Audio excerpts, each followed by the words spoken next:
श्री स्वामी समर्थ।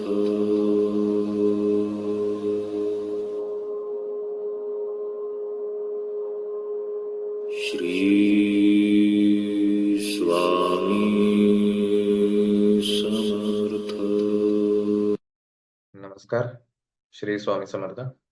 गुरुर्ब्रह्मा गुरुर्विष्णू गुरुर्देवो महेश्वरः गुरुः साक्षात् परब्रह्म तस्मै श्री गुरवे नमः.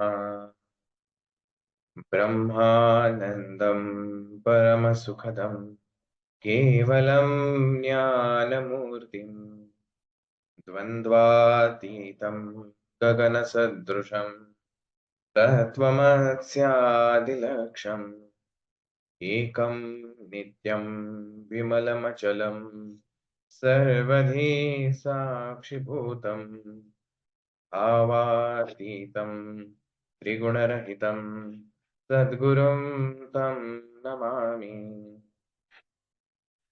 काषाय वस्त्रं करदण्डधारिणं कमण्डलो पद्मकरेण शङ्खं चक्रं गदाभूषितं भूषणाढ्यं श्रीपादराजं शरणं प्रपद्ये.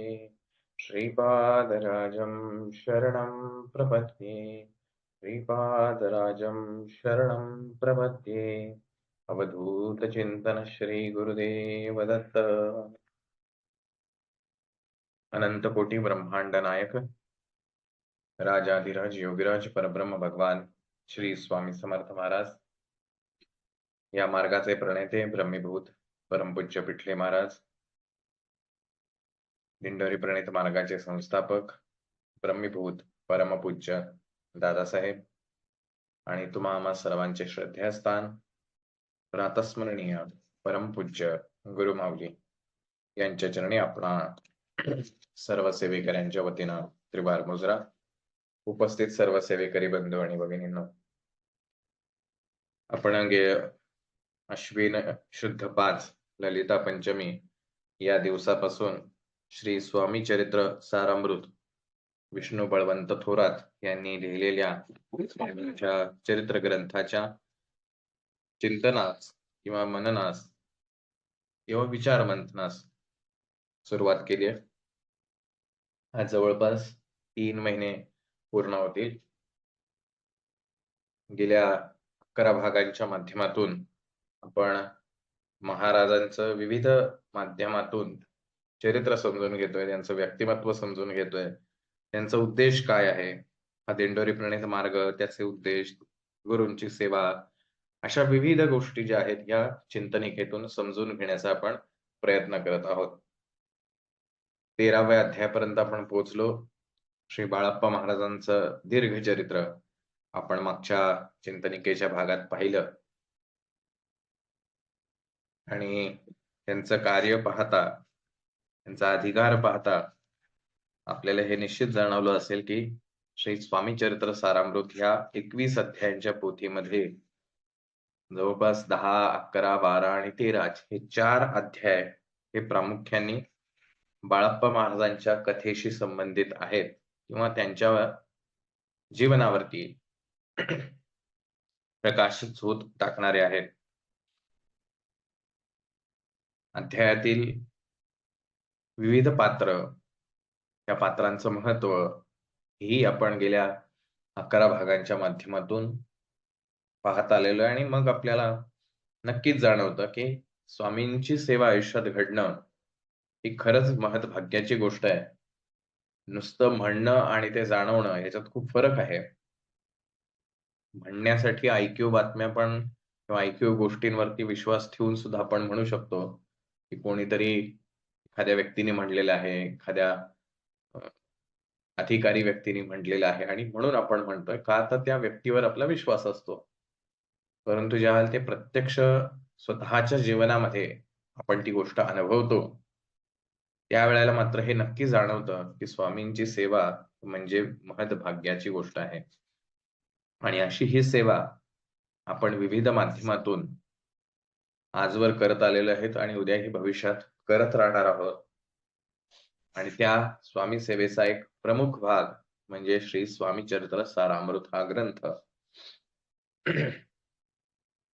आधुनिक किंवा विज्ञान युगामध्ये माणूस मनःशांती हरवून बसलाय. त्याला नेमकं काय हवंय हे त्याला समजत नाही. घाई लागलेली आहे प्रत्येक गोष्टीची. खरं तर स्वामी चरित्र वाचताना हे निश्चित जाणवतं, की हा कंटाळण्याचा विषय नाही. उलट वारंवार त्याचं चिंतन करण्याचा किंवा त्याचं वाचन करण्याचा विषय आहे. परंतु एखादी गोष्ट सवयीची झाली, की त्यातला रस निघून जातो. एकच एपिसोड 4 वेळा पाहिला, की त्यातला रस निघून गेलेला असतो. रोज नवीन एपिसोड हवा असतो. त्या पद्धतीनं हे स्वामी चरित्र रोज वाचून कदाचित कंटाळा येत असावा.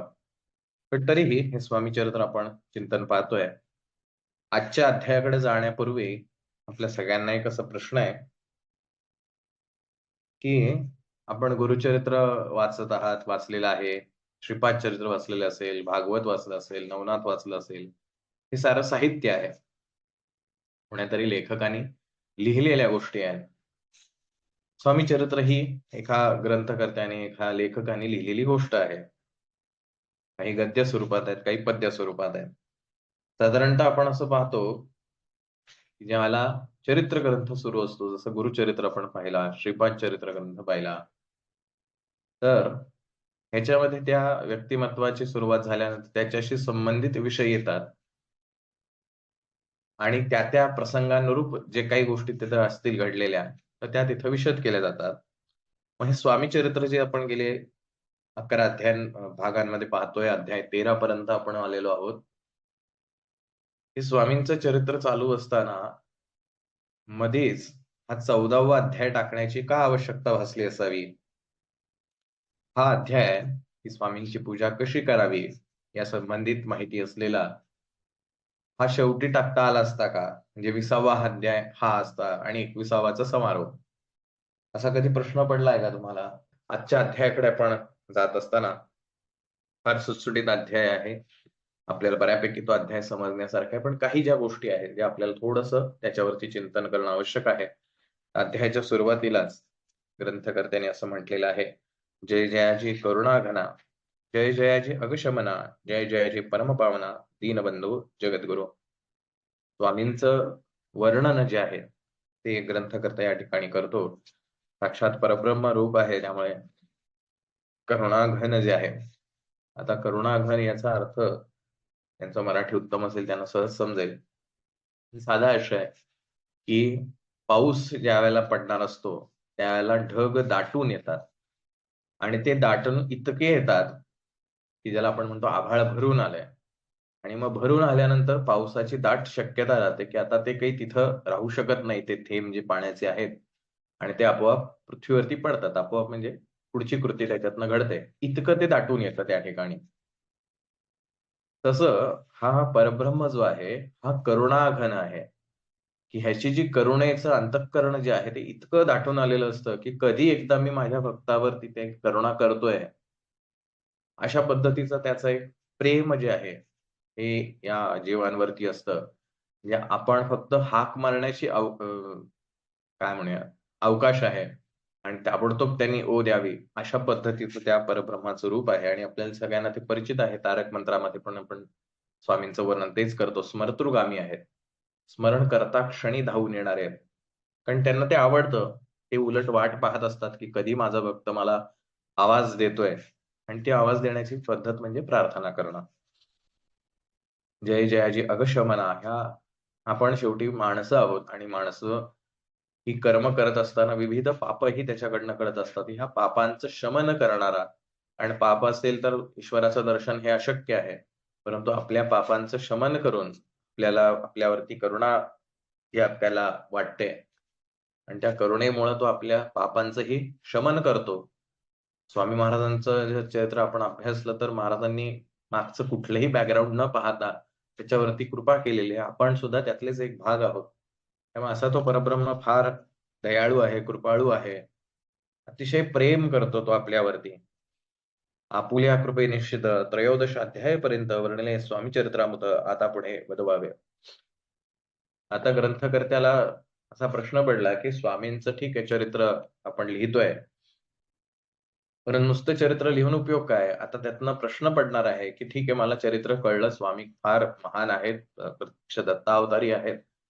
आता मला त्यांची सेवा करायची आहे. ज्यावेळेला स्वामी सगुण रूपात सदेह होते, त्यावेळेला सेवा करण्याचे विविध गोष्टी होत्या. त्यांच्या पूजेची तयारी करणं, त्यांचे हात-पाय चेपून देणं, त्यांच्या झोपण्याची व्यवस्था करून देणं, त्यांच्या भक्तगणांची काळजी घेणं, अशा विविध गोष्टी असतील. पण आता स्वामी काही सगुण रूपात राहिलेले नाहीत. मग मी स्वामींची सेवा करायची म्हणजे काय करायची? असा एक जो प्रश्न स्वाभाविकपणे प्रत्येक व्यक्तीला पडेल, असा प्रश्न याची कल्पना करून ग्रंथकर्ता असं म्हणतो, कैसी करावी आपुली भक्ती, हे नेणे मी मंदमती, परिप्रश्न करता श्रोती अल्पमती सांगत असे. की तुमची सेवा कशी करायची हे मला माहीत नाही. परंतु मला जर कोणी काही विचारलं, की स्वामींची सेवा कशी करावी, तर मी माझ्या अल्पबुद्धीनं मी त्यांना सांगण्याचा प्रयत्न करतो. आणि म्हणून ग्रंथकर्ता असं म्हणतो, की स्वामींची सेवा कशी करायची असा विचारल्यानंतर मी माझ्या बुद्धीनं त्याला उत्तर देतो. अर्थात हे बाळप्पा महाराजांच्या आशीर्वादानं. आणि मग सुरुवातीचे श्लोक आपल्याला सर्वांना माहिती आहेत. प्रातःकाळी उठून आधी करावे नामस्मरण, अंतरी घ्यावे स्वामी चरण, शुद्ध मन करोनी.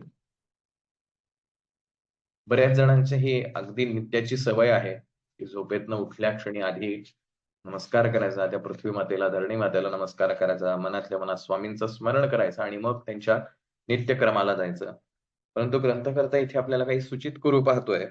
तो असं म्हणतो, की तुम्ही सकाळी उठल्यानंतर आधी नामस्मरण करा आणि अंतरी ध्यावे स्वामी चरण, शुद्ध मन करून.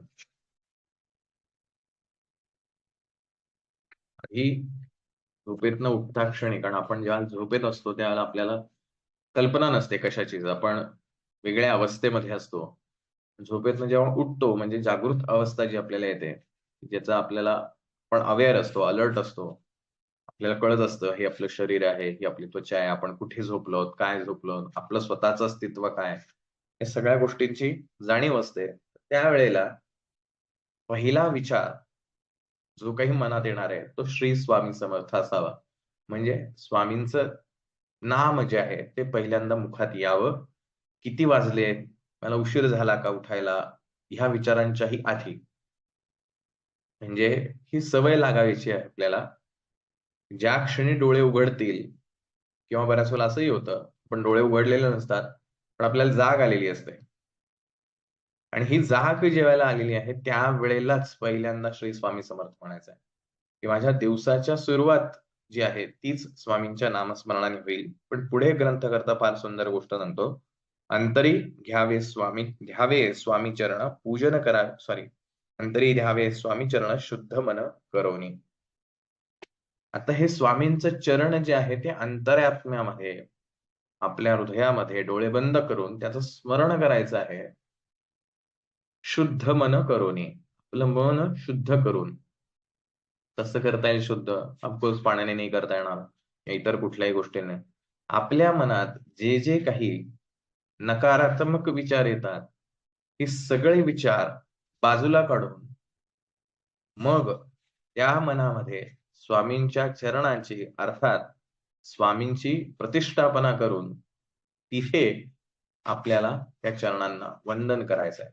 आपण मागच्या बाळप्पा महाराजांच्या अध्यायात पाहिलं, की स्वामी सगुण रूपातनं गेल्यानंतर बाळप्पांनाही तो विरह सहन होत नाही. एकटेपणा इतके वर्षांपासून महाराजांचा सहवास लाभलेला असतो आणि म्हणून तो करुणाहृदय जो आहे, तो प्रत्यक्ष बाळप्पा महाराजांसमोर प्रकट होतो आणि महाराज असं म्हणतात, की "अरे काही काळजी करू नको, मी इथेच आहे.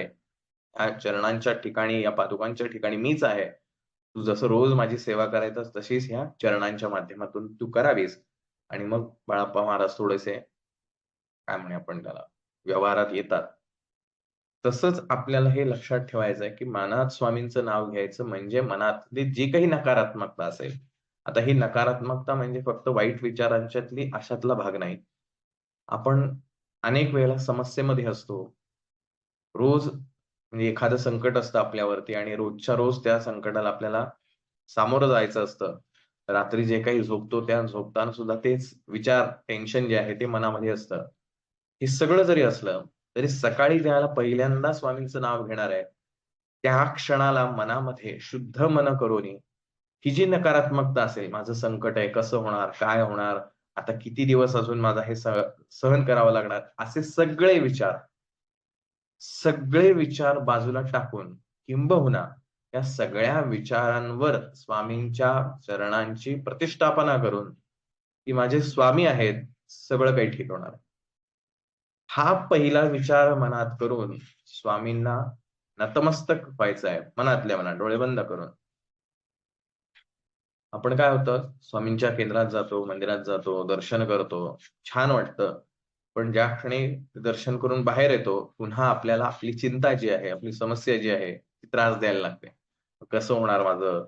खूप सगळ्या बाजूनी अडकलं गेलेलो आहोत. असे सगळे विचार असतात. स्वाभाविक आहे, माणूस आहे ना. पण स्वामींचं स्वरूप आठवायचं, जे ग्रंथकर्त्यांनी सांगितलंय, "अंतरी ध्यावे स्वामी चरण." ह्या आतमध्ये डोळे बंद करूनच स्वामींचं चरण आठवायचंय, पण शुद्ध मन करूनही.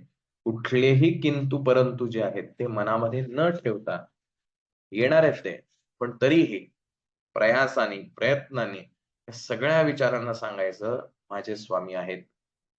आणि जिथे स्वामी आहेत, पहिलाच ग्रंथकर्त्याने आपल्याला शब्द सांगितला आहे, तो करुणाघन आहे. त्याच्यामध्ये करुणा इतकी ओथंबून वाहत असते, की आपलं दुःख त्याला सहन होत नसतं. म्हणून तो करुणाघन माझ्या सोबत आहे. मला कशाची चिंता आहे? हा विचार मनामध्ये साठवून त्या करुणाघनाचे चरणी नतमस्तक व्हायचं आहे.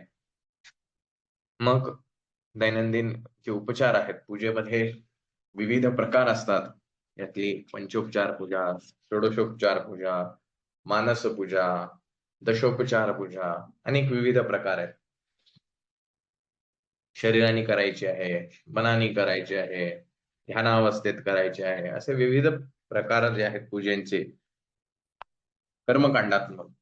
कसं आहे, आपण आपलं शरीर, आपल्या आजूबाजूच्या गोष्टी, हा सारी पृथ्वी जी आहे ही पंचमहाभूतांनी बनलेली आहे. आपल्या सर्वांना ते माहिती आहे. पृथ्वी, आप, तेज, वायू, आकाश. या प्रत्येक तत्वाचं आपल्या शरीरात आणि शरीराच्या बाहेरील गोष्टींमध्ये अस्तित्व आहे. मग तो ईश्वर जो आहे, हा पंचमहाभूतात्मक आहे असं समजून, कारण यथा देहे तथा देवे. जसं आपण स्वतःला ट्रीट करतो, जसं वागवतो, तसं देवाला वागवावं. ही सगुण पूजा आहे.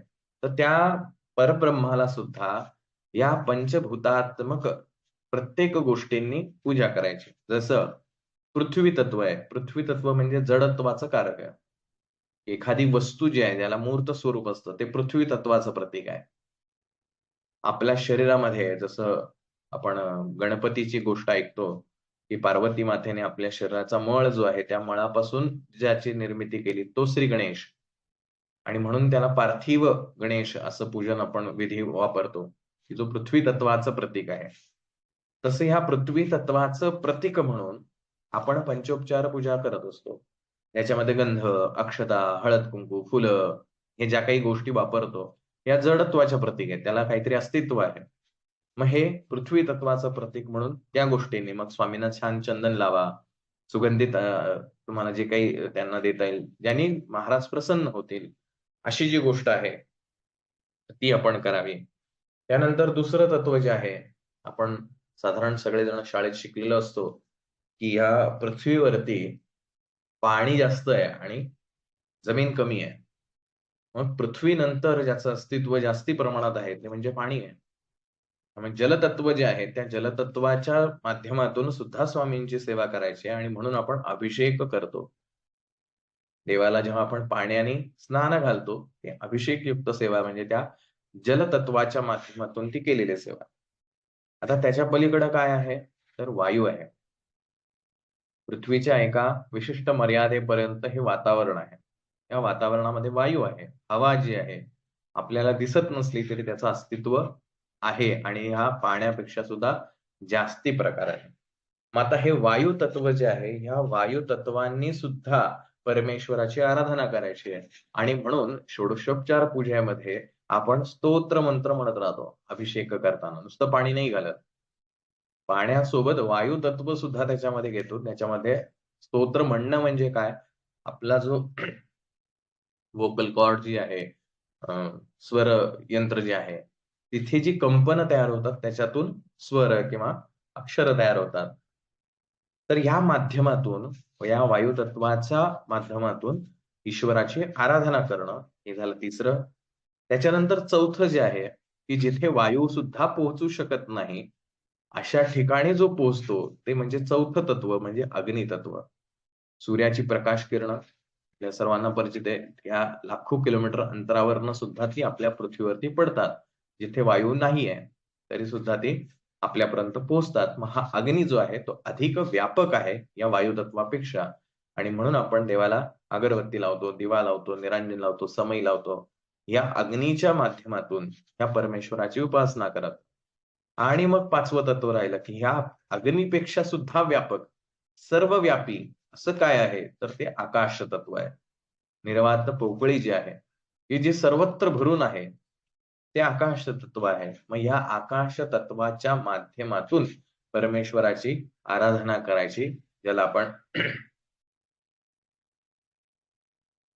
ध्यान करणं, मानस पूजा करणं, ह्या ज्या काही गोष्टी म्हणतो आपण, नमस्कार करणं तिथे, या ज्या सगळ्या गोष्टी आहेत, ज्याच्यामध्ये कुठलंही साहित्यच वापरलं जात नाही. काहीच वापरलं नाही. पाणी वापरलं नाही, दिवा लावला नाहीये, कुठलाही जड भाग वापरला, काहीही नाही वापरलेलं. असं जे काही आहे ते म्हणजे अंतरिक्ष किंवा आकाश तत्वाच्या माध्यमातून केलेली सेवा. अशा 5ही तत्वांच्या माध्यमातून महाराजांची आपण सेवा करावी आणि ती ग्रंथकर्त्यांनी आपल्याला समजावून सांगितलेली आहे, की कशाप्रकारे आपण षोडशोपचार पूजा करावी. अर्थात हे आपल्या सगळ्यांनाच माहिती आहे, की रोजच्या रोज महाराजांची एवढी षोडशोपचार पूजा करणं आजच्या काळामध्ये, धकाधकीच्या काळात कोणालाच शक्य होणार नाही. म्हणून किमान जे काही आपल्या घरामध्ये महाराजांचं अधिष्ठान जे आपण मांडलेलं आहे, मग महाराजांचा फोटो असेल, महाराजांची मूर्ती असेल, त्याला रोजच्या रोज स्नान घालणं, छानसं अष्टगंध लावणं, फुलं असेल तर फुलं वाहणं, अगरबत्ती, दिवा ओवाळणं आणि नैवेद्य अर्पण करणं. किमान एवढ्या गोष्टी तरी आपण सहज करू शकतो. आणि बाकी उर्वरित जे आहेत, तर ते आपल्याला जर शक्य नसतील, तर आपण मानसपूजेच्या माध्यमातून सुद्धा करू शकतो. आता जो महत्त्वाचा भाग आहे, ज्याला आपण स्वामीस्तवन असं नेहमी म्हणतो आणि प्रत्येक सेवेच्या आधी आपण असं म्हणतो, की ही स्वामींची प्रार्थना म्हणून मग आपण सेवेला सुरुवात करावी.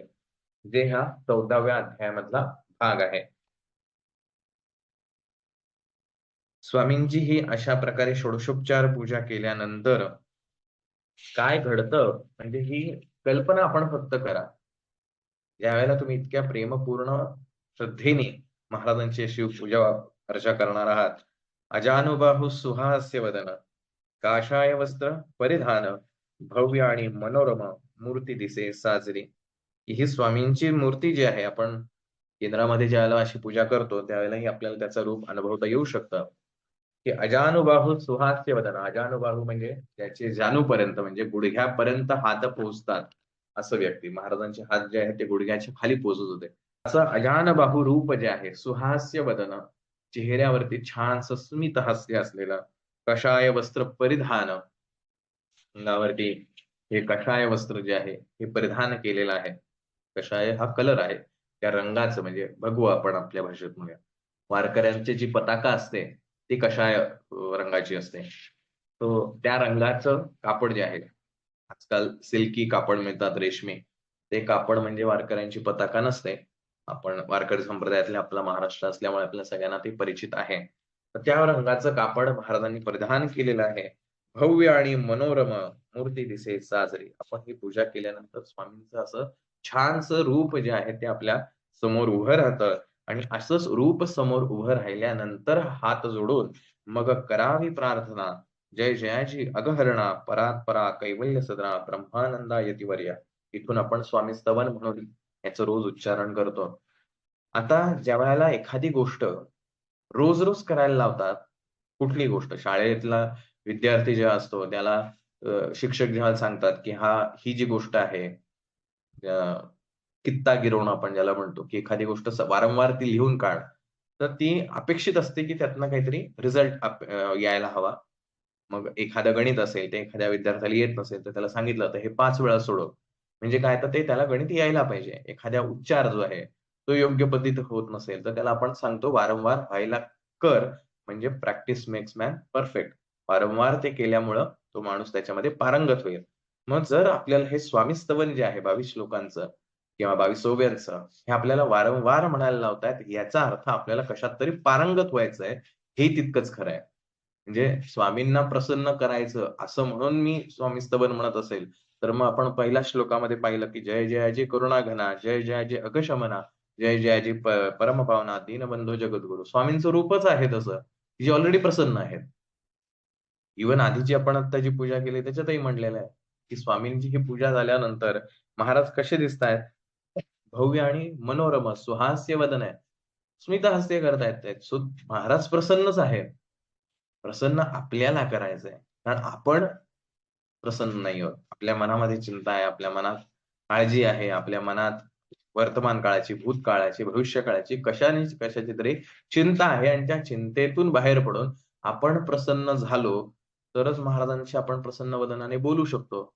आपण चिंतेत असताना महाराज खुश राहू शकत नाहीत आणि महाराज चिंतेत असताना आपण खुश राहू शकत नाही. म्हणजे दोघांनीही प्रसन्न होणं तितकंच महत्वाचं आहे. महाराज म्हणले, "मी माझा रोल पूर्ण केलाय. मी सुहास्य वदन आहे. छानपैकी तू माझी पूजा केली. मला आनंद झालेला आहे. आता मला आनंदित व्हायचं आहे आणि त्याच्यासाठी हे स्वामी स्तवन रोज, रोज, रोज, रोज घोकायचं आहे, की मला कळलं पाहिजे, की मला नेमकं काय करायचंय." तर पहिले जे 11 श्लोक आहेत त्या स्वामी स्तवनामध्ये, त्याच्यामध्ये त्या ईश्वराचं वर्णन अतिशय सुंदर प्रकारे केलेलं आहे. सुखधाम निवासिया सर्वसाक्षी करुणालया भक्तजन ताराया अनंत रूपे नटलासी. तू अग्नी, तू पवन, तू आकाश, तू जीवन, तूच वसुंधरा पूर्ण, चंद्र सूर्य तूच पै. ही सारी जी पंचमहाभूत आहेत, ती सारी तूच आहे. हे सर्व विश्व जे आहे, सर्वात्मक असं म्हटलं जातं, सर्वव्यापी असा जो ईश्वर आहे, आपण पुरुष सुक्तामध्ये सुद्धा म्हणतो. हा ईश्वर सर्वत्र व्यापून दशांगुळे श्री हरी उरलाय. आणि सगळीकडे व्यापलेला आहे. त्यामुळे जे जे काही आहे, आपल्या आजूबाजूला आपल्या सहित, हे सर्व काही तो परमेश्वर अर्थात स्वामी महाराज आहेत. तू विष्णू आणि शंकर, तू विधाता, तू इंद्र, अष्टदिक्पालादी समग्र, तूच रूपे नटलासी. सर्व देवांमध्ये तूच आहेस आणि तू विविध रूप घेतलेली आहे. जसं एखादं नाटक असतं, एखादा सिनेमा असतो. त्या सिनेमामध्ये जो कलाकार आहे किंवा त्या नाटकातला जो कलाकार आहे, तो कलाकार एक व्यक्तिमत्व उभं करत असतो. एक मुखवटा धारण करतो आणि त्या मुखवट्याच्या माध्यमातून तो आपल्यासमोर ते व्यक्तिमत्व उलगडतो. उदाहरण घेऊया, अमिताभ बच्चन आहे. शोले पिक्चरमध्ये त्यांनी जय हे पात्र निभावलंय. दुसऱ्या कुठल्यातरी पिक्चरमध्ये विजय हे पात्र त्यांनी वठवलेलं आहे. तर हे वेगवेगळे मुखवटे आहेत. तसंच ग्रंथकर्ता असं म्हणतो, की तू विष्णू आणि शंकर, तू विधाता, तू इंद्र. विधाता म्हणजे ब्रह्मा. की तूच विष्णू आहेस, तूच शंकर आहेस, तूच ब्रह्मदेव आहेस, तूच इंद्र आहेस. सगळं काही म्हणजे ही जी मला विविध रूपं दिसतायत, या विविध रूपांमध्ये सुद्धा तूच आहे. हे अत्यंत महत्वाचं आध्यात्मिक गूढ सुद्धा आहे. आद्य शंकराचार्यांनी याच्यावर फार सुंदर लिहिलेलं आहे, स्तोत्र रचलेलं आहे, की एकामध्ये अनेकत्व पाहायचं आणि अनेकत्वामध्ये एकत्व पाहायचं. एकामध्ये अनेकत्व पाहायचं म्हणजे काय? तर स्वामी महाराज जे आहेत, त्या स्वामींमध्ये सर्व देवांचा अनुभव घ्यायचा. गणपतीची आपल्याला आराधना करायची आहे, तर समोर स्वामी महाराजांना पाहून गणपतीच तिथे आहे, असं पाहून तिची सेवा करायची. तिथे स्वामी हा भेद करायचा नाही. एकामध्ये अनेकत्व पाहायचं आणि अनेकांमध्ये एकत्व पाहायचं. ही जी विविध रूपं दिसतायत, कारण आपण डोळे बंद करून तर जगू शकत नाही. आपल्याला आजूबाजूला अनेक गोष्टी दिसतात. अनेक देव आपल्या आजूबाजूला आहेत. त्यांची मूर्त्या असतात, फोटो आपल्या समोर असतात. तिथे हात जोडला जातो. तर त्या सगळ्या देवांमध्ये सुद्धा पुन्हा स्वामी पाहिजे. जरी गणपती दिसत असला, तरी तिथे स्वामी पाहिजे आणि जिथे स्वामी आहेत, तिथं गणपती पाहिजे. एकामध्ये अनेकत्व आहे आणि अनेकत्वामध्ये एकत्व आहे. असा जो भाग, ही खरं तर भक्ताची एक पायरी आहे, की आपण जसं सेवेकरी स्वतःला म्हणतो, की मी महाराजांची सेवा करतो म्हणजे मी सेवेकरी झालो. पण सेवेकरी झालो इथपर्यंत ठीक आहे, ऍडमिशन झाली शाळेत. आता पुढच्या इयत्तेत जायला पाहिजे. तसं ही ज्या वेळेला भक्ताची लेवल होते, की एकामध्ये अनेकत्व आणि अनेकात्वामध्ये एकत्व पाहण्याची त्याची वृत्ती तयार होते, त्यावेळेला तो एका पायरीपर्यंत पोहोचलेला असतो आणि मग त्याला पुढची त्याची प्रगती करायची असते. तर हा ग्रंथकर्ता आपल्याला ते सांगतोय, की स्वामींमध्येच हे सर्व काही रूप सामावलेली आहेत. करता आणि करविता तूच हवी आणि होता, दाता आणि देवविता तूच समर्था निश्चय. आपण ज्यावेळेला एखादी कृती करतो, ज्ञानेश्वरीमध्ये सुद्धा आहे, गीतेमध्ये हा उल्लेख आहे, ज्याला त्रिपुटी असं म्हटलं जातं. वेदांमध्ये किंवा उपनिषदांमध्ये ज्याला दृक दृक्ष विवेक अशा पद्धतीने संबोधलेलं आहे. ज्ञानेश्वरीमध्ये याला ज्ञाता, ज्ञान आणि ज्ञेय असे 3 शब्द प्रयोग केलेले आहेत. गीतेमध्ये याचा संदर्भ आहे. कुठलीही गोष्ट ज्या होते, आता आपण हे स्वामी चरित्र चिंतनिका करतोय. मी बोलणार आहे, तुम्ही ऐकणारे आहात आणि मध्ये जे आहे ते हा जो संवाद, हे जे व्हॉइस, जो काही आवाज जातोय, तो आवाज आहे. म्हणजे मी आणि आवाज हे 2 स्वतंत्र अस्तित्व आहेत. तुम्ही आणि तुमच्या कानावर पडणारा आवाज हे स्वतंत्र अस्तित्व आहे. म्हणजे बोलणारा मी आहे, ऐकणारा तुम्ही आहे आणि मध्ये उरते ती प्रोसेस आहे. तसंच करता आणि करविता तूच हवी आणि होता, ह्या 2 प्रोसेस आहेत. म्हणजे जसं इथे ह्या उदाहरणात आपण बघूया, की बोलणारा आणि ऐकणारा दोन्ही तूच आहेस. ज्यावेळेला हे 2 बिंदू, म्हणजे फळ्यावरती जर आपण 2 बिंदू काढले, तर 2 बिंदू काढल्यानंतर एका बिंदूपासून दुसऱ्या बिंदूपर्यंत जायला काहीतरी वेळ लागेल. मग तो बिंदूमध्ये अंतर किती आहे, किती वेगाने ते प्रवास होणार आहे, त्याच्यावरती ते अवलंबून आहे, की किती वेळ लागेल. पण काहीतरी वेळ लागेल. पण ज्यावेळेला मी असं म्हणेल, की हे दोनही बिंदू एकच आहेत, या दोघांमध्ये अंतरच नाही, तर मग मला तिथं जाण्यासाठी वेळ लागतच नाही, कारण ती गोष्टच वेगळी नाही. माझा डावा हात आणि माझा उजवा हात, मी असं विचार करेल का, की माझ्या डाव्या हाताकडून माझ्या उजव्या हाताकडे जायला मला किती वेळ लागेल? तुम्ही म्हणाल, काय मूर्खासारखा प्रश्न आहे हा. कारण डावा हातही माझाच आहे आणि उजवा हातही माझाच आहे. ज्या वेळेला करता आणि करविता, हवी आणि होता, ह्याच्या 2 डिफरंट गोष्टी आहेत. 2 विविध गोष्टी ज्या आहेत, ह्या एकच आहेत, असं म्हटलं म्हणजे ते एकरूपच होऊन जातं. ह्याच्यामध्ये अंतरच उरत नाही, की मी तुझी सेवा करतोय आणि माझी सेवा तू ऐकतोयस, असं म्हणताना करणारा कोणतरी आहे आणि ऐकणारा कोणतरी आहे. पण ज्यावेळेला मी असं म्हणतो, करता आणि करविता तूच समर्थानिश्चय.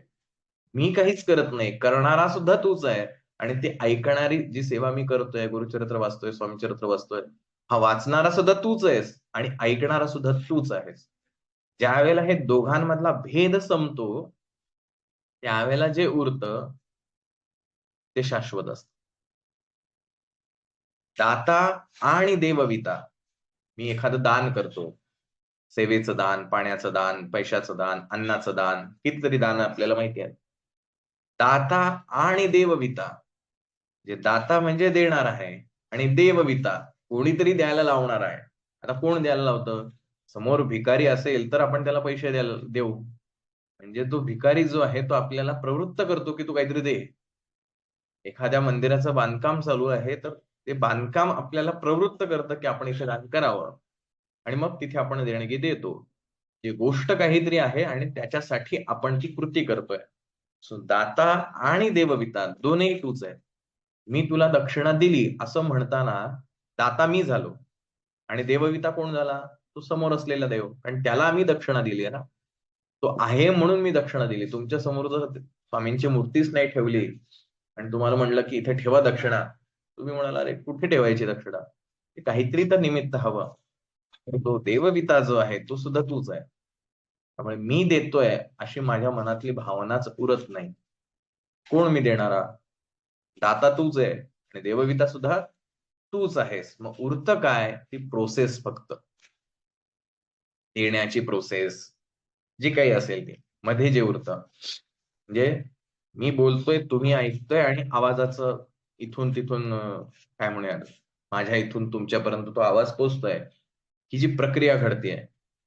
जर यामधले 2 बिंदू काढून टाकले, म्हणजे मी बोलणारा मी काढून टाकला आणि ऐकणारे तुम्ही काढून टाकले, तर उरणारे फक्त आवाज आणि जे ईश्वराचं रूप आहे. ज्यावेळेला हे दाता आणि देवविता हे एकरूप होऊन जातात, त्यावेळेला उरतो तो ईश्वर आहे.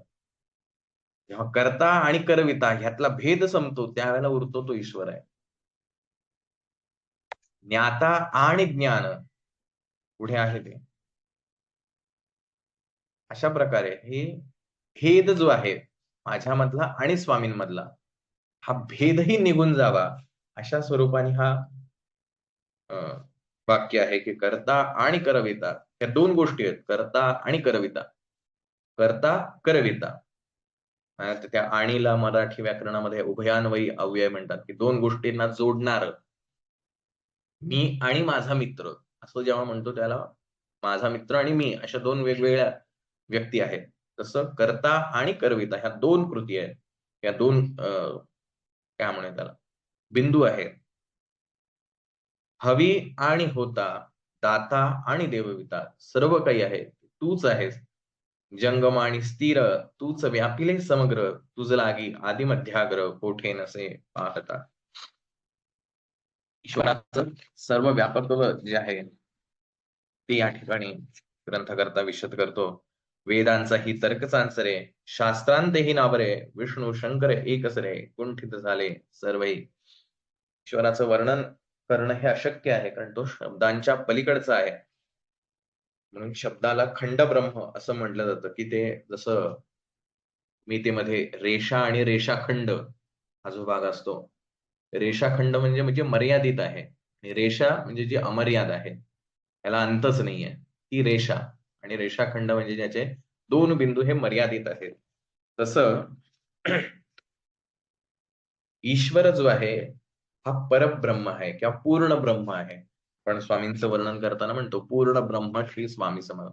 का पूर्ण आहे? कारण त्याच्यात अपूर्णत्व काहीच नाही. अपूर्णत्व कधी येईल? एखाद्या गोष्टीमध्ये एखादी चव जी आहे, तर आपण म्हणतो, की ही चव थोडी कमी गोड झाली आहे, जास्त तिखट झाली आहे, खारट झाली आहे. असं म्हणतो त्याला त्याला तुलना करण्यासाठी आपल्याकडे काहीतरी असतं. कमी तिखट असलेली आपल्याला गोष्ट माहिती असते म्हणून आपण म्हणतो, की ह्याच्यापेक्षा हे जास्त तिखट झालेलं आहे. परंतु हा परब्रह्म जो आहे, ह्याची तुलना कशाशी करायची? म्हणजे तो कशापेक्षा चांगला आहे असं कसं सांगता येणार आपल्याला? नाही सांगता येणार. तो पूर्ण आहे. त्याच्यात अपूर्णत्वाचा भागच नाहीये. पूर्ण ब्रह्म आहे आणि अशा पूर्ण ब्रह्माचं शब्द जे आहेत, ते लिमिटेड आहेत. रेषाखंड आहेत. जसं मला आनंद झाला, हा शब्दात वर्णन करायचं म्हणलं, की मला रूपकांचं मदत घ्यावी लागते. कसा आनंद झालाय? तर एवढा-एवढा आनंद झाला. सागरा इतका आनंद झाला. आकाशा इतका आनंद झाला. हे मला सांगावं लागतं. तेव्हा कळतं, की मला आनंद झाला म्हणजे नेमका काय झाला. पण आनंद म्हणजे काय हे शब्दात मला नाही वर्णन करता येत. बघा तुम्ही प्रयत्न करून. काहीतरी आधाराला घेतल्याशिवाय मला ती गोष्ट सांगताच येत नाही. एखाद्या व्यक्तीची तुम्हाला भेट झाली आहे किंवा स्वामींचं छान प्रकारे तुम्हाला दर्शन झालं, की जो आनंद मिळतो. किती झाला आनंद? कसं वाटलं? मला नाही सांगता येत आहे. छान वाटलं एवढं मी सांगू शकेल. कसं छान वाटलं? नाही कालच्यापेक्षा छान वाटलं. मला काहीतरी आधाराला घ्यावं लागतं. म्हणजे या शब्दांना मर्यादा आहे. आणि म्हणून हे शब्द जे आहेत, या शब्दांच्या माध्यमातून तो पूर्ण ब्रह्म हा प्रकट होऊच शकत नाही. म्हणून वेदांना सुद्धा, कारण वेद म्हणजे काय तर साहित्य आहे. शब्दांच्या माध्यमातून लिहिलेलं आहे. शब्दच अपूर्ण आहेत. तर ते अपूर्ण पूर्णत्वाचं व्याख्या करू शकत नाहीत किंवा वर्णन करू शकत नाही. त्यामुळे वेदांनाही ज्याचं वर्णन करता येत नाही. शास्त्रांमध्येही त्याचं वर्णन करता येऊ शकत नाही. विष्णू शंकर एक सरे कुंठित झाले सर्व हे सगळे काही जे आहेत, विष्णू शंकर म्हणजे पुन्हा विष्णू बळवंत थोरात. मी तरी काय वर्णन करणार स्वामी तुमचं? माझी ही मती कुंठित झालेली आहे. मी केवळ अल्पमती करू केवी आपुली स्तुती सहस्त्रमुखई निश्चिती क्षणला ख्याती वर्णिता. 1000 तोंडांनी जरी मी वर्णन करायचा विचार केला, तरी सुद्धा ते सगळे थकून जातील. असं तुमचं स्वरूप आहे. दृढ ठेविला चरणी माथा रक्षावे मजसी समर्था कृपा कटाक्षे दीनानाथा दासाकडे पहावे. आता इथून करुणा भाकायला सुरुवात झाली. वर्णन केलं त्या ईश्वराचं. स्तुती केल्याशिवाय माणूस सुद्धा गोड बोलत नाही आपल्याशी. त्याला म्हणावं लागतं तू किती छान दिसतेस, मग तो आपलं काम करेल. साक्षात परमेश्वराकडनं आपल्याला काम करून घ्यायचं आहे. ही माणसाची वृत्ती आहे. परमेश्वर असा नाही की तुम्ही माझी स्तुती करा तरच मी तुमचं काम करेन. पण मग अशी आपण बघितलं यथा देहे तथा देवे. माणसाला असं वाटतं की स्तुती केल्याशिवाय ईश्वर प्रसन्न होणार नाही. म्हणून प्रथमतः कुठल्याही देवाची आपण स्तुती करतो. स्तोत्र म्हणजे काय? स्तुती आहे. त्या देवाचं गुणगान गायलं जातं की तू कसा आहेस, तू असा आहेस, तू तसा आहेस, तू इतका महान आहेस. आता मग एवढा महान आहेस तर मला एवढं एवढं दे, असं मागणं त्याला मागितलं जातं. तसं ह्या आतापर्यंत श्लोकामध्ये स्वामींचं स्वरूप वर्णन जे आहे ते ग्रंथकर्त्यांनी केलेलं आहे. आता तो म्हणतोय की हे भगवंता, मी आता दृढ ठेविला चरणी माथा. आपला माथा दृढ आहे का एकदा तपासून घ्यायला पाहिजे आपल्याला. कारण आपला माथा क्षणोक्षणी बदलत राहतो. आज स्वामींच्या चरणावर, उद्या कुठल्या तरी बाबाच्या चरणावर, उद्या कुठल्या तरी जो तोडगे सांगणारा कोण असतो त्याच्या चरणावर. तुम्हीच स्वामींसारखे भेटला मला, चाललो त्याच्या चरणावर. मग कोणतरी एखाद्या युट्यूबवर कोणीतरी सांगितलं, अरे बापरे तुमच्यासारखं कोणीच नाही, चाललो माथा ठेवायला. दृढ ठेविला चरणी माथा, पक्का विश्वास ठेवून, डगमगून चालणार नाही. दृढ ठेवायचंय, पक्का विश्वास असला पाहिजे. काही वाटेल ते झालं तरी चालेल. तरच दृढ ठेव म्हणजे आधी आम्ही सांगतोय महाराजांना की आम्ही काय पूर्ण करतोय, मग तुम्ही आम्हाला ते द्या. आम्ही वर्णन केलं तुमचं ठीक आहे, पण दृढ ठेविला चरणी माथा, मी माझं कर्तव्य किंवा माझी जी भूमिका आहे ती पण स्पष्ट करतोय की तुमच्याशिवाय आता मला कोणीच नाही. आपण एखाद्या साहेबाकडे जर काम त्याच्याकडनं काही आपल्याला काम करायचं असेल, त्या साहेबाकडे जातो आणि त्यांचं इतकं गुणवर्णन करतो, बापरे साहेब तुमच्यासारखं कोणीच नाही हो, ते आधीचा साहेब होता ना तो असाच होता, तुमच्यासारखे तुम्हीच म्हणे. हे कधीपर्यंत? तर आपलं काम करेपर्यंत. काम झालं की कसला साहेब तो एवढं बोलायला लागला, मला किती त्रास झाला आणि काय काय काय काय काय काय बोलतो. हे दृढ भक्ती नाहीये. ही संधी साधू भक्ती आहे. आणि जर त्या साहेबाला हे कळत असेल की आपण संधी साधू आहोत, तर महाराजांना कळणार नाही का? महाराजांना अगदी पार महाराजांचे चरण पकडून, महाराज तुमच्याशिवाय मला कोणीच नाही. महाराजांना माहित नाही तुम्ही काय काय करून आलाय, उद्या काय काय करणार आहात. अंतर्यामी येते. आणि दृढ ठेवावा लागतो माथा. एकदा चरण पकडले, आता काय वाटेल ते झालं तरी चालेल, मी हटणार नाही. महाराजांच्या सेवेशिवाय दुसरी गती नाही. इतका पक्का विश्वास ठेवायला पाहिजे. आता ह्याचा उलट अर्थ जर आपण घेतला, की आता मी महाराजांचे सेवेकरी झाले, आता मी कुठल्याच देवाचं भजणार नाही, तर परत चुकला. कारण आधीच्या श्लोकामध्ये आपण म्हटलंय, तू विष्णू आणि शंकर, तू विधाता, तू इंद्र, सगळं काही तूच आहे. दुसरीकडे कुठेही गेले तरी तिकडे आपल्याला महाराज दिसतायत. ते दृढ चरणी ठेविला मात्र. हट्टी असेल, दुराग्रही असेल, तर ती पण भक्ती योग्य नाही. भक्तीच्या पायऱ्या आहेत, त्या पायऱ्यांवरती आपल्याला पुढे जावं लागतं. पण दृढ ठेविला चरणी माथा, रक्षावे मजसी समर्था, कृपा कटाक्षे दीनानाथा, दासाकडे पहावे. हे भगवंता आता तू अतिशय कृपा कटाक्ष जो आहे, तुझ्या कृपेचा कटाक्ष एक नजर जी आहे ती माझ्यावरती टाक. कशासाठी? आता इतुकी प्रार्थना, आणावी जी आपुल्या मना, कृपा समुद्री या मीना, आश्रय देजे सदैव. या मनामध्ये आपण प्रार्थना करतोय, या विचार आणायचा आहे. कृपा समुद्री या मीना, आश्रय देजे सदैव, की तुझा जो कृपेचा समुद्र आहे ना, इतरांना अनुभव देतो, माझ्याच आयुष्यात का बरं देत नाही, असा विचार येतो की आपल्या मनात. मग इतरांना अनुभव देताना तू जी कृपा करतोस, तुझा तो कृपेचा समुद्र आहे जो कधीच आटणार नाही. अनेक नद्यांचं पाणी रोज येऊन सुद्धा समुद्र काही त्याची हद्द सोडत नाही, तो तेवढाच असतो. आणि नित्याने त्या सूर्याच्या प्रकाशाने पाण्याची वाफ होऊन सुद्धा समुद्र कधी आटलेला आपण आजपर्यंत पाहिला नाही. पुन्हा तेच आहे बघा, शब्दांच्या माध्यमातून रूपकं द्यावी लागतात. तरच आपल्याला कळतं की महाराजांची कृपा किती आहे बाबा, तर समुद्रा एवढी आहे. का समुद्रा एवढी? कारण समुद्र कधी आटत नाही. किंवा समुद्राला कधी पाणी बाहेर आलं आणि आता सगळं सगळं जीवन उद्ध्वस्त झालं. का? आता एवढ्या नद्या येऊन मिळाल्या त्याला. आता पाणी वाढलं. असंही होत नाही. सगळ्यांना सामावून घेतो. त्याचे बाष्पीभवन सुद्धा होत राहतं, पण तो त्याची मर्यादा कधी सोडत नाही. तसा हा कृपेचा तुझा जो समुद्र आहे, हा समुद्रामधला मी एक छोटासा मासा आहे. मीन याचा अर्थ मासा. महाराजांची रास सुद्धा मीन रास. कृपा समुद्री या मीना आश्रय द्यायचे सदैव. या छोट्याशा माशाला तुझ्या या अथांग सागरामध्ये कृपेचा जो सागर आहे त्याच्यामध्ये थोडस मला पण जागा दे आणि माझ्यावरती कृपा कटाक्ष ठेव. पाप ताप आणि दैन्य सर्व जावो निरसवण इहलौकी सौख्य देवन परलोक साधन करवावे. किती छान आहे ना. या जन्मीचंही मागतोय आणि या जन्मानंतरचंही मागून आपण तिथं महाराजांना घेतोय की पाप ताप आणि दैन्य. आता पाप म्हणजे आपल्याला सगळ्यांना माहिती आहे. ताप हे कदाचित आपल्याला माहिती असेल. त्रिविध ताप आहेत. आधी दैविक आहे, आधी भौतिक आहे आणि आध्यात्मिक आहे. हे 3 प्रकारचे ताप जे आहेत, जे जीवाला भोगावे लागतात. त्याच्या अनेक जन्मांमध्ये जी काही कर्म झाली आहे, त्याच्यातनं हे तापांची निर्मिती होते. आध्यात्मिक होतात, अधिदैविक ताप आहेत, अधिभौतिक आहेत. म्हणजे जसं माझ्या शरीरामध्ये ताप आला, तर ह्या ताप येण्याचं कारण काय आहे? हे डॉक्टरांना शोधून काढावं लागतं. आणि ताप येणं हे लक्षण आहे. पण ताप कशामुळे आला, तर ते शोधून काढावं लागतं आणि मग त्याच्यावर इलाज करावा लागतो.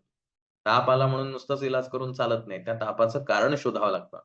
तसं माझ्या जीवनात ज्यावेळेला प्रश्न निर्माण होतो, त्या प्रश्नाच्या मागचं कारण काय आहे? कोणत्या प्रकारचा ताप आहे? अधिभौतिक आहे?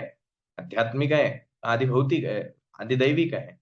कुठल्या प्रकारच्या कर्मामुळे हे तयार झालेलं आहे आणि म्हणून मला हे भोगावं लागतंय. मग त्या कर्मानुसार त्याला द्यावं. मग अधिदैविक असेल, मागील कुठल्यातरी जन्मात किंवा आपल्या घराण्यात किंवा आपल्याकडनं काही देवाच्या बाबतीतल्या काही गोष्टी चुकल्या असतील, घडल्या असतील, तर मग आपण सांगतो की तुम्ही देवाची सेवा करा. मग तुम्ही कुलदेवी, कुलदेवतेला जाऊन या, इकडे जाऊन या, ही पारायण करा, त्या तीर्थक्षेत्रावर जा, की जेणेकरून जो आधी दैविक ताप आहे, तो तुमचा कमी होईल. आधी भौतिक ताप आहे. मी कोणाला तरी 2 झापडा मारल्या असतील.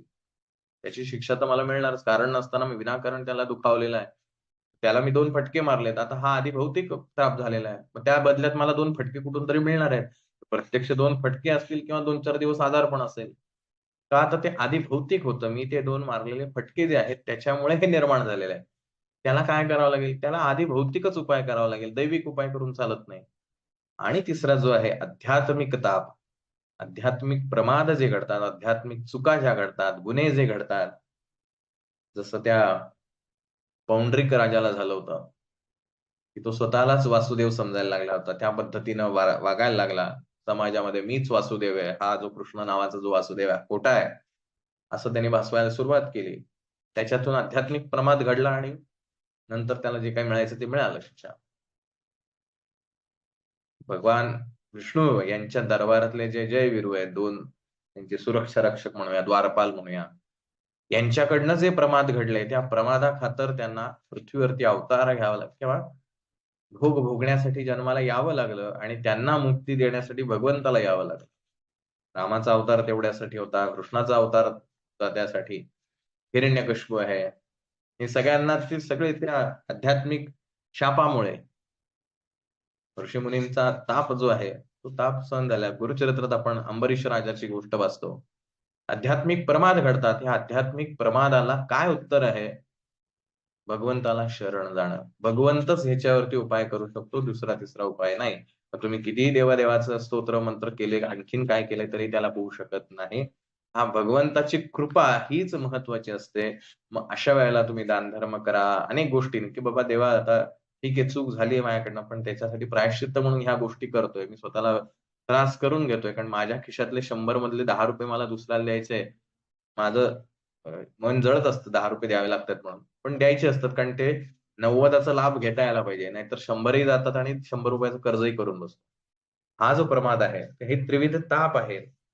आणि दैन्य सर्व जावो निरसोन इहलोकी सौख्य देऊन परलोक साधन करवावे. तर ह्या सगळ्यांचा नाश पाहून हे स्वामी महाराज याही जन्मात मला सुख द्या आणि पुढील जे परमार्थिक जीवन आहे त्याच्यामध्येही मला सुखी करावं. दुस्तर हा भवसागर यांचे पावावया पैल तीर नाम तरणी साचार प्राप्त हो मजला ते. दुस्तर हा भवसागर हा जो संसार आहे फार अवघड आहे. गुंतागुंतीचं आहे, यातनं बाहेर पडावं म्हणलं तर ते अजून अडकायला होतं. काहीच कळत नाही. हे सगळे नियम, कायदे, कानून ते व्यवहारातले नाही, देवाचे कायदे. सगळाच गोंधळ आहे. हा भवसागर तरुण कसा जायचा? दुस्तर आहे, अवघड आहे. याचे पावावया पैल तीर, ह्याचा जो पलीकडचा काठ आहे, जिथे आम्हाला पोहोचायचं आहे, ते जे प्रत्यक्ष ईश्वर स्वरूप मी आहे, ही जाण मला होणं, हा जो पहिलं तीर आहे, तो गाठण्यासाठी काय माझ्या हातात आहे? त्वन्नाम तरणी साचार. बरेच जण इथे त्वन्नाम चरणी साचार करतात, कारण ती प्रिंटिंग मिस्टेक तशी झाली आहे. तुझं जे नाव आहे, ईश्वराचं जे नाव आहे, हे नाव मला ह्या संसारातनं बाहेर घेऊन जाणार आहे. संसारात दुःख आहे माझ्यासमोर. अनेक गोष्टी, विविध गोष्टी होत राहतात, पण ह्या सगळ्यांमध्ये नामस्मरण जे आहे, सर्वात सोपा आणि प्रभावी उपाय आहे, असं आपल्या सगळ्यांना परिचित आहे. अनेक सगळ्याच संतांनी नामस्मरणाचा महिमा गायलेला आहे. ते तुझं जे नाव आहे, त्वन्नाम तरणी साचार, की तुझं जे नाव आहे, त्या नावाचा उपयोग करून मी ह्यातनं तरून जाईल. त्वन्नाम चरणी साचार असं म्हणजे काय? किंवा तुझ्या चरणावरती आलोय. तुझ्या चरणावर काय व्हायला? तुझंच नाव व्हायला. त्वन्नाम चरणी नाही, त्वन्नाम तरणी साचार, की तुझ्या नावामुळे मी या भवसागरातून तरून जाणार आहे आणि त्या पहिल्या तीराला लागणार आहे. प्राप्त हो मजला ते. पण ते नाम घ्यायचं कसं? हे मला शिकायला पाहिजे. पण आम्हाला ते कोणी शिकवत नाही किंवा आम्हाला शिकायची इच्छा नसते. सगळ्या संतांनी आपल्याला सांगितलं, नाम कसं घ्यायचं. तुकाराम महाराजांनी सांगितलं, माऊलींनी सांगितलं, अनेक सगळ्याच संतांनी सांगितलं. मनाचे श्लोक आम्हाला किती वेळात संपवायचं आहे ते सांगा. कारण आम्हाला श्लोक म्हणायचा नाहीये. मग ते प्राप्त हो मजला ते, हे जे वाक्य आहे ते ग्रंथकर्त्यांनी त्यासाठी सांगितलं, की आम्हाला कळलं पाहिजे कसं नाव घ्यायचं आणि ते कसं नाव घ्यायचं ह्याच्यामुळेच ती आमची होडी तर पक्की होणार आहे. नाहीतर मग आपण श्रीपाद चरित्र वाचलेलं आहे, की एक प्रकांड पंडित, त्याला सगळं ज्ञान आहे, वेदांचंही ज्ञान आहे, श्लोक पाठ आहे. असा प्रकांड पंडित श्रीपादांच्या दर्शनाला चाललेला असतो. आणि त्या दर्शनात जात असताना त्या होडीतल्या नावाड्याला तो म्हणतो, की "तुला काय-काय येतं?" तो म्हणतो, "बिचारा मला काहीच येत नाही बाबा, मी अडाणी आहे. तुझं एवढं सगळं पाहिल्यानंतर तर मला असं वाटतं माझा जन्मच वाया गेला." तो हसायला लागतो, त्याची निंदा अनालस्ती करतो. ज्यावेळेला त्या नदीमध्ये हेलकावी घ्यायला लागते नाव. आता त्या नावेमध्ये पाणी चढायला लागतं. त्यावेळेला तो नावाडी त्यांना विचारतो, "तुम्हाला पोहता येतंय का?" तो म्हणतो, "नाही बाबा, पोहता नाही येत." "काय उपयोग म्हणे, तुम्ही एवढे सगळे श्लोक शिकलात, पण तुमचं जीवन व्यर्थ गेलं." बिचारा श्रीपादांच्या कृपेने दोघंही वाचतात, दोघंही श्रीपादांच्या दर्शनाला जातात. श्रीपादांची कृपा त्या नावाड्यावरती होते, ज्यालाच पुढील जन्म बिदरचा राजा म्हणून मिळतो आणि तोच महाराजांच्या अवतार समाप्तीच्या वेळेला पुन्हा महाराजांची भेट घेतो.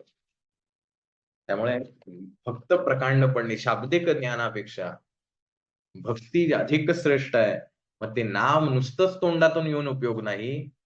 ते कसं यायला पाहिजे हे आपल्याला ते संतांनी शिकवलंय. ते प्राप्त हो मजला ते. ते मला शिकता यायला पाहिजे, तसं मला घेता यायला पाहिजे. तरच ते मी यातनं तरून जाणार आहे. आशा, मनीषा, तृष्णा, कल्पना आणि वासना, भ्रांती फुली नाना, न बाधो तुझ्या कृपे. आता हे नावाडी नाव घेऊन जातोय, पण त्याच्यामध्ये अडथळे निर्माण होणार आहेत. कशा-कशाचे? आशा, मनीषा, तृष्णा, या कधीच संपत नाही. असं म्हणतो आपण, उम्मीद पे दुनिया कायम है. ही आशा जी आहे ती माणसाला जगण्याची ताकद देते. की आज नाही माझं आयुष्यात चांगलं झालं, उद्या नक्की होईल. ही आशा आहे मला. आणि या आशेवरती आपण सातत्याने जगत असतो. एका अर्थाने एका मर्यादेपर्यंत ती चांगली सुद्धा आहे. परंतु ही आशा एका लिमिटपर्यंत थांबत नाही. मग त्याचं व्यसन जडतं आणि मग कायमच आपण आशावादी राहतो. म्हणजे आज 90% मार्क 95 का नाही मिळाले? आशा आहे. पुढच्या वेळेला 95 मिळेल बरं का. 95 मिळाले की 99 का नाही मिळाले? वाढत जाते आशा. कुठे थांबायचं हे आम्हाला माहित नाही. आशा असणं चांगलं आहे, पण किती आणि कुठे असावी, किती असावी याची मर्यादा ती महत्वाची आहे. आणि मग ही मर्यादा न सांभाळल्यामुळे आपण ह्या भवसागरामध्ये हेलकावे खायला लागतो आणि मग आपल्याला हा संसार नकोसा वाटायला लागतो. मनीषा आणि तृष्णा. मनीषा म्हणजे एखाद्या गोष्टीची इच्छा करणं. आपल्या इच्छा कधी संपतात का हो? एक नोकरी लागली की ह्याच्यापेक्षा दुसरी चांगली मिळावी. महाराज सेवा करतोय तुमच्यासाठी. महाराज आणखीन चांगलं घर द्या बरं का. आणखीन चांगली गाडी पाहिजे. आणखीन चांगलं हे पाहिजे. आमची मनीषा कधी संपतच नाही. इच्छा कधी संपतच नाही. वर्षानुवर्ष सेवा करून सुद्धा आजही आमची इच्छा आहेच, की महाराज हे द्या, महाराज ते द्या. आणि तृष्णा आहे.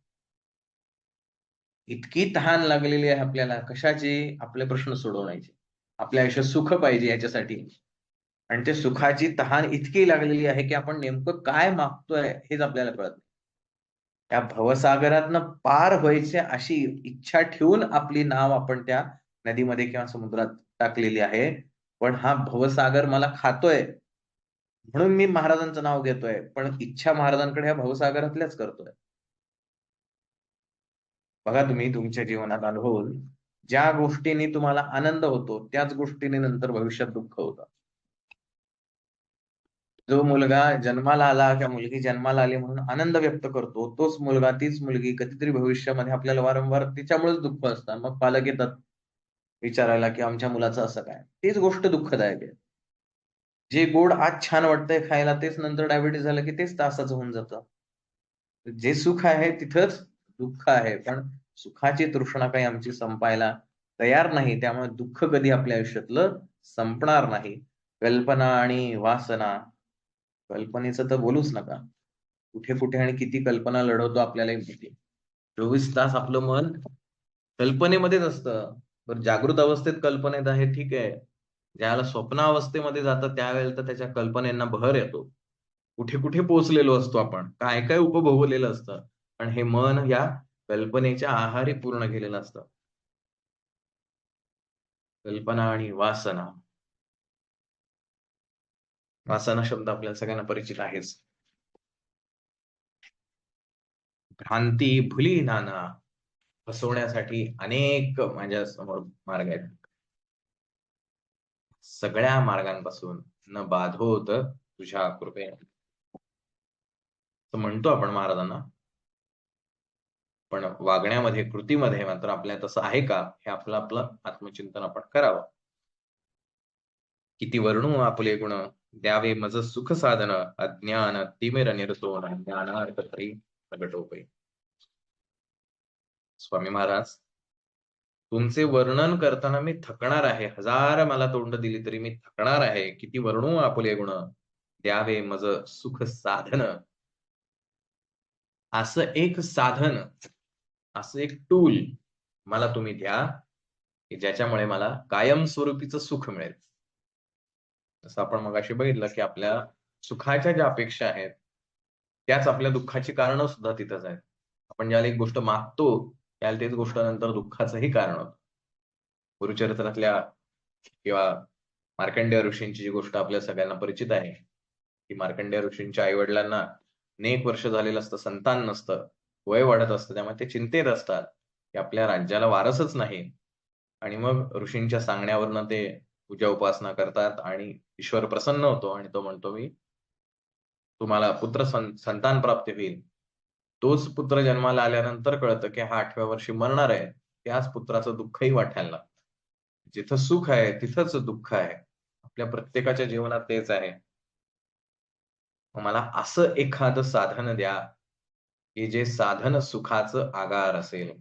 ते साधन म्हणजे नाम. स्वामींच्या नावापेक्षा दुसरं असं काही नाही किंवा ईश्वराच्या नावापेक्षा, की जे फक्त सुख आहे, जिथं दुःख नाहीच आहे. श्री स्वामी समर्थ म्हणता क्षणी दुःख होत असेल, तर प्रॉब्लेम आपल्यात आहे, नामात नाही.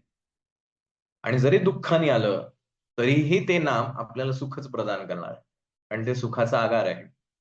असं साधन जे आहे ह्या नामाचं, अज्ञान तिमिर निरसोन ज्ञानार्क हृदय प्रगटो. स्वामी चरित्र वाचणारे लाखो करोडो लोक आहेत. त्यातलं ज्ञान हवंय असं इच्छा धरणारे किती आहेत? गुरुचरित्र वाचणारे हजारो लाखो लोक तुमच्या समोर आजूबाजूला भेटतील तुम्हाला. त्यातलं जे ज्ञान आहे ते आत्मसात करणारे किती आहेत? आणि असं जर असतं, तर स्वामी विवेकानंदांनी जेव्हा म्हटलं, की मला 100 असे तरुण हवेत, की जे या देशासाठी समर्पित व्हायला तयार आहेत, ईश्वराची आराधना करायला तयार आहेत. संपूर्ण जग मी बदलून टाकू शकेल, पण नाही मिळाले. रामदास स्वामींना नाही मिळाले. आजही ज्ञानाच्या गोष्टी सांगितल्या की आपल्याला कंटाळा येतो, पण तोडगे, सेवा, हे सेवा करा असं होईल, ते सेवा करा ते मिळेल, असं केलं की तसं मिळेल, असं कोणी सांगायला लागलं की आपण प्रचंड गर्दी करणार तिकडे. ज्ञानार्क नकोय. आणि अर्क काढायचं म्हणल्यावर आपल्याला माहितीये पेशन्स ठेवावा लागतो. 4 कप पाणी ठेवलं की अर्धा कप होईपर्यंत थांबावं लागतं. तेव्हाच त्याच्यातला त्या औषधामधला अर्क त्याच्यात उतरतो. तेव्हाच ते गुणकारी होतं. नुसतंच पाणी टाकलं की ते गुणकारी होत नाही. त्याला उतरावं लागतं त्यातला अर्क. ज्ञानार्क हा ज्ञानाचा जो अर्क आहे तो माझ्या आतमध्ये उमटायला हवा. आणि त्यासाठी माझ्याकडे संयम असणं आवश्यक आहे. तेवढी साधना मला करणं आवश्यक आहे. तेवढं मला तपश्चर्या जी आहे, जळणं जे आहे, खरं तर हा अध्याय फार विस्ताराने आपल्याला बघायचा आहे. पण ज्ञानार्क शेवटी थोडाच घ्यावा. चमचाभरच औषध घ्यावं म्हणजे ते गुणकारी असतं. बाटलीवर लगेच प्यायला जाऊ नये. एकदम प्यायला की ते सगळंच उपाय होईल त्याचा असं काही नसतं. अपाय होण्याची शक्यता दाट राहते. तर हा ज्ञानार्क जो आहे, हा ज्ञानार्क माझ्या आतमध्ये उमटला पाहिजे. आज सेवेकरी सेवेकऱ्यांशी भांडतो. आहे का ज्ञानार्क? बाबा रे मी कोणाशी भांडतोय? मी मार्गात कशासाठी आलोय? स्वामीजी मी परमशक्ती ज्यांना म्हणतोय, की त्या परमशक्तीच्या सानिध्यात मी आलोय. त्यांच्या सानिध्यात मी ह्या आशा, मनीषा, तृष्णा या सगळ्यांमुळे भांडत बसलोय तिथे. चुकीचे वर्तन करतोय. मला काही पडलंय का? नाही. ज्ञानार्कच नाही. आणि ज्ञान कुणी द्यायला आलं, की आम्ही उठून पण निघून जातो. ते आमच्यासाठी नाहीये. गुरुचरित्रातलं ज्ञान किती जणांना घ्यावंसं वाटलं? नाही घ्यावंसं वाटलं. त्यातल्या गोष्टी ऐकल्या आम्ही. ते छान वाटतं आणि ते गुरुचरित्र वाचल्याने सगळ्या दोषांचं निरसन होतं. छान वाटतं आम्हाला. त्यातला ज्ञानार्क? नाही, तो नको. त्या संदीपकासारखी सेवा करायची? नाही, नाही, तेवढी नको. तेवढं नाही जमणार आम्हाला. त्याची निष्ठा फार मोठी आहे. आम्हाला नाही शिकायचं त्याच्याकडनं काही. आम्हाला फक्त वाचायचंय आणि मग वाचलं की आम्हाला पुण्य मिळवायचं. ते पुण्य मिळालं की आमची दुःख दूर व्हायला पाहिजे. पण इथं ग्रंथकर्ता आपल्याला सांगतो, हा भवसागर तरुण जाणं अवघड आहे. अवघड आहे. आपण ह्या भवसागरातल्याच इच्छा मागत चाललेलो आहे. जो भवसागर इतक्या लाखो वर्षांचा अनुभवातनं हे सांगितलेलं आहे, की हा भवसागर तरुण जाणं शक्य नाही. आणि आम्ही भवसागरात कसं गटांगळ्या मारायच्या किंवा कसं डुंबायचं ह्याची देवाकडे इच्छा मागतो. देवा मला ती गाडी दे म्हणजे माझं सगळं छान होईल. देव म्हणतो, "ते गाडी घेऊन तुझं चांगलं नाही होणार." "नाही, नाही, पण मला गाडीच पाहिजे." गरजेसाठी गाडी असणं वेगळी गोष्ट आहे. त्याचा गरजेपुरताच वापर करणं ही वेगळी गोष्ट आहे. पण गाडी घेतली की चालू होतात भांडणं. केंद्रात सेवा करणं चांगलीच गोष्ट आहे. पण सेवेतनं जेव्हा वाद तयार होतात त्यावेळेला आपण मागच्या अध्यायात बघितलं बाळाप्पा महाराजांविषयी महाराज मागत असताना कितीतरी त्रास त्यांना महाराजांनी दिलाय. परीक्षा बघितली. त्रास दिला म्हणण्यापेक्षा परीक्षा बघितलेली आहे, की सुंदराबाई कशाप्रकारे त्यांचा छळ करते. कारण तो अहंकार ठेचला गेला पाहिजे. हे मागच्या अध्यायात पाहिलं आपण, की मला राग येतोय हे ठेचलं गेलं पाहिजे. तोपर्यंत गुरु होता येत नाही. तेवढं ती पोझिशन येत नाही. गुरुमाऊली आपल्याला नेहमीच सांगतात, सेवेकऱ्याला मानच नाही तर अपमान कुठून येणार? पण साधारणतः हे ज्ञानाच्या गोष्टी आपण ऐकत नाही. बाकी सगळं ऐकतो आपण. तर हा ज्ञानार्क जो आहे, हा माझ्या हृदयामध्ये प्रकट होऊ दे. हृदयामध्ये ईश्वराचा वास आहे.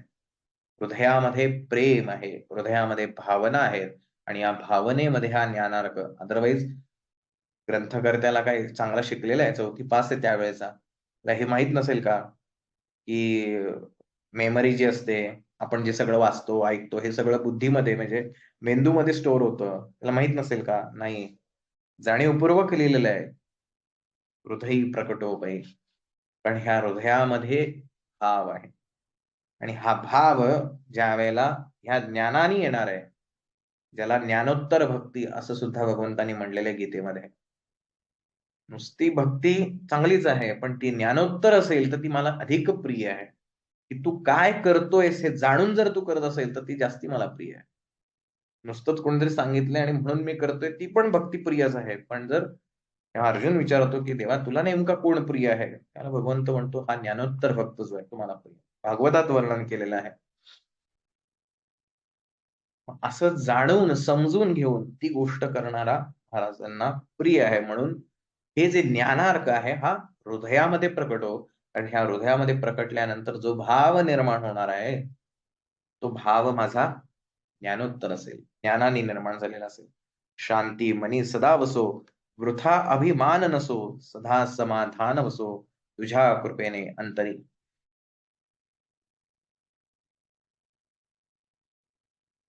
शांती मनी सदा वसो.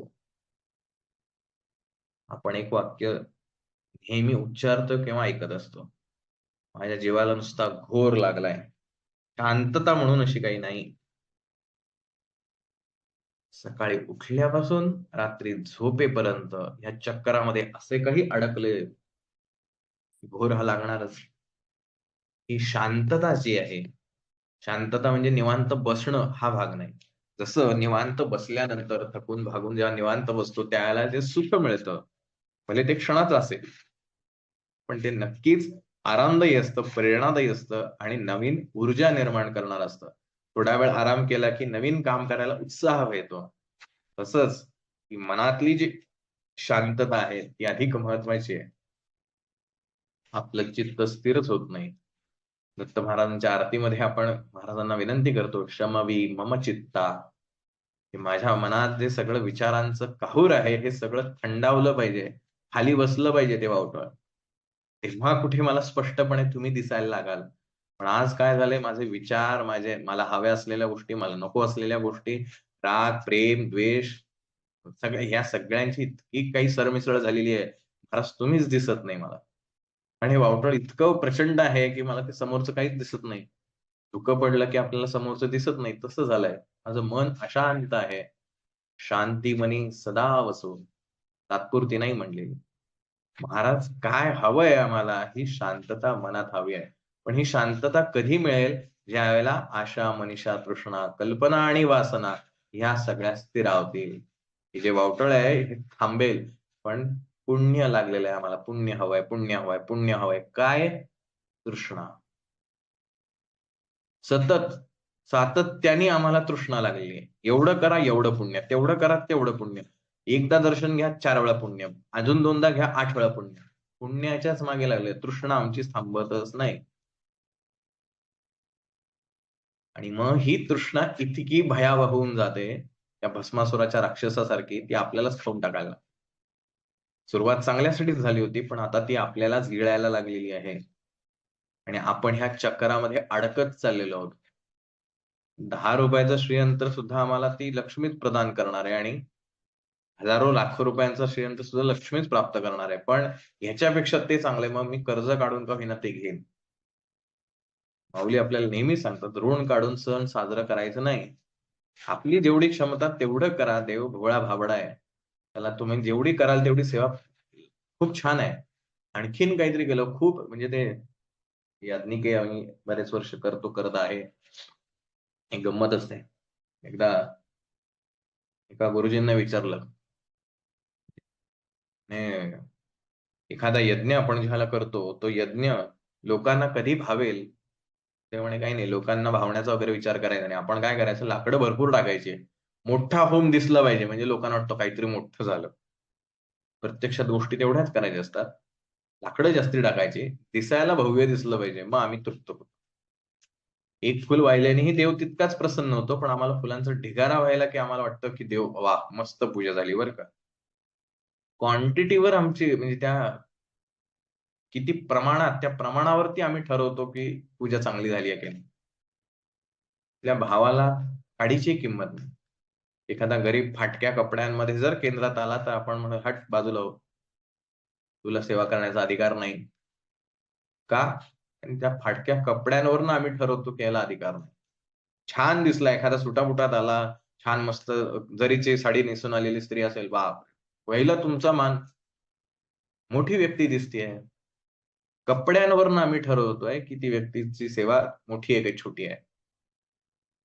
ही आमच्या मनातली अशांतता आहे. ही आमची महाराजांकडे बघण्याची वृत्ती आहे. सगळ्यांचीच आहे अशातला भाग नाही. सर्वसाधारणपणे विचार करतोय. शांती मनी सदा वसो, वृथा अभिमान नसो.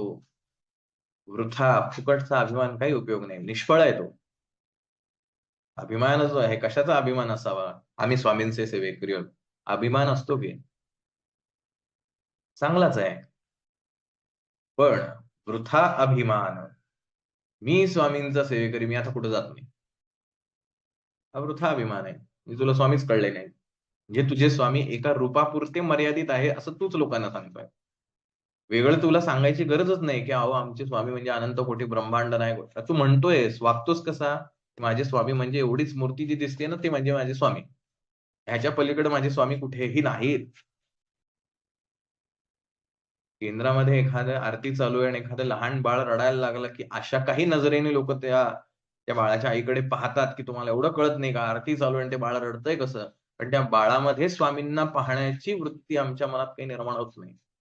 ठीक आहे ना, बाळाला काय सांगून थोडी कळतो रडायचंय का नाही रडायचंय. ती बिचारी जी काही तिची आई आहे, ती पण आरती करण्यासाठी स्वामींचीच सेवा करण्यासाठी आलेली आहे ना. तिला काय आनंद थोडी वाटतो, की बाळ कसं रडतंय. ठीक आहे, रडलंय बाळ. सांगू शकतो आपण प्रेमाने, की "ताई थोडंसं बाळ त्यांना बाहेर घेऊन जा बाळाला." होईल की बाळ शांत. बाळाला काही कळत नसतं. बाळ तर ईश्वराचंच रूप आहे. पण बघणारे अशा नजरेने त्या बाईकडे पाहतात, की तिला असं त्या बाळामुळे गिल्ट येतं आणि नंतर तीच बाई त्याच बाळाला थोडा मोठा झाला, जरा काही वात्रट वागायला लागले, तीच बाई पहिले बदडून काढते. "तुला कळत नाही का एवढं? लोकात कसं वावरायचं?" लहान बाळ असतं, म्हणजे थोडंफार अगदी 2-3 वर्षाचं, केंद्रात घेऊन आलेली असते ती आई. ती बिचारी आपली स्वामींची सेवा काहीतरी करायचा प्रयत्न करते. हे मुलगा तिने ठेवलेला असतो. तिला माहिती आहे स्वामींच्या दरबारात आहे मी, स्वामींच्या केंद्रात आहे, छान राहील.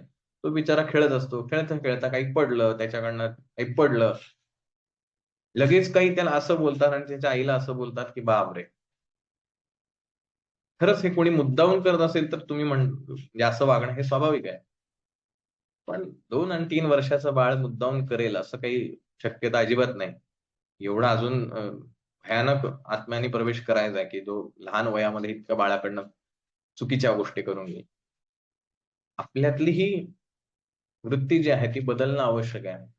आपणच म्हणतो अनंत कोटी ब्रह्मांडाचे नायक आहेत. मग हा अनंत कोटी ब्रह्मांडामध्ये माणसं येत नाहीत, जनावरं येत नाहीत, वस्तू येत नाहीत, नद्या येत नाहीत, पर्वत येत नाहीत. सगळं तर ब्रह्मांडामध्येच आहे की. मग ह्या सगळ्यांमध्ये माझे महाराज आहेत. ही माझी वृत्ती कधी होणार? आणि तो अभिमान असला पाहिजे. सगळ्या संतांमध्ये आपल्याला गुरुमाऊली सांगतात बघा, की स्वामींना जेव्हा तुम्ही गुरु केलंय, तुम्ही जे काही आधी गुरु केलेले असतील किंवा आहेत, ते सगळ्या गुरूंना तुम्ही स्वामींच्या ठिकाणी पहा. ही खरी वृत्ती आहे तुमची. ही खरी आध्यात्मिक पायरी आहे किंवा प्रगती आहे. पण माझे गुरु वेगळे आहेत. हे स्वामींची आता मी वेगळी सेवा करते. हा भेदाभेद जोपर्यंत संपत नाही, तोपर्यंत आपण सेवेकरी कसं करायचं? सदा समाधान असो तुझ्या कृपेने अंतरे. समाधान या शब्दावर आपल्या सर्वांना माहिती आहे, त्यामुळे अधिक वेळ त्याच्यात घेत नाही. भवदुःख हे निरसो, तुझ्या भजनी चित्त बसो, वृथा विषयांची नसो, वासना या मनाते. भवदुःख हे निरसो. कशाचं दुःख आहे? भवाचं दुःख आहे. ही जी माया आहे, अशा शाश्वत गोष्टी आहेत, त्याची मला भीती आहे. त्याचं जे दुःख आहे, ते निरसन जाऊ दे. तुझ्या भजनी चित्त बसो. तुझ्या नामामध्ये, तुझ्या चरित्रामध्ये, तुझ्या अनुभवांमध्ये माझं चित्त जे आहे, ते रममाण होऊ दे. जे माझ्या चित्तात तुझ्याशिवाय कसलेही विचार न येवो. एखादा वाईट प्रसंग घेतला, हरकत नाही. स्वामी आहेत किंवा स्वामींची इच्छा आहे. असा विचार माझ्या चित्तात येतो का? हा विचार तुम्हाला त्या दुःखातनं बाहेर काढेल का? निश्चित नाही काढणार. हा विचार तुमच्या मनाला त्या दुःखाशी सामना करण्याचा किंवा त्या दुःखाला हसत सामोरं जाण्याची शक्ती मात्र देऊ शकतो. आणि ज्याच्या अंतरात्म्यात ही शक्ती प्रकटली, त्याला दुःख काहीही त्रास देऊ शकत नाही. आणि ही शक्ती तेव्हाच येईल ज्यावेळेला ह्या चित्तामध्ये परमेश्वराचं, स्वामींचं भजन आहे, विचार आहे, नाम आहे. दुःख आयुष्यात आलं, ठीक आहे ना, आहे दुःख, स्वीकारलं. ही स्वामींची इच्छा आहे. माझे स्वामी आहेत, या दुःखातनंही मला बाहेर काढतील. हा मनातला तीव्र विश्वास त्या दुःखामधनं माझे नाव सहज बाहेर काढून टाकेल. लोकांना दुःख दिसणार आहे, कारण त्यांना स्वामी दिसत नाहीयेत. पण तुम्ही सेवेकरी आहेत, ते नाही आहेत. मग तुम्हाला ते सातत्याने जाणीव करून देणार आहे. बघ किती दुःख आहे आजूबाजूला. आहे की दुःख? आम्ही कुठं नाकारलंय? आम्ही नाकारतो आणि तिथे गडबड होते. कोणीतरी आम्हाला सांगतं, "बघ तुझ्या आयुष्यात एवढे प्रश्न आहेत." मी नाकारण्याचा प्रयत्न करतो, कारण त्यातनं विरोध तयार होतो.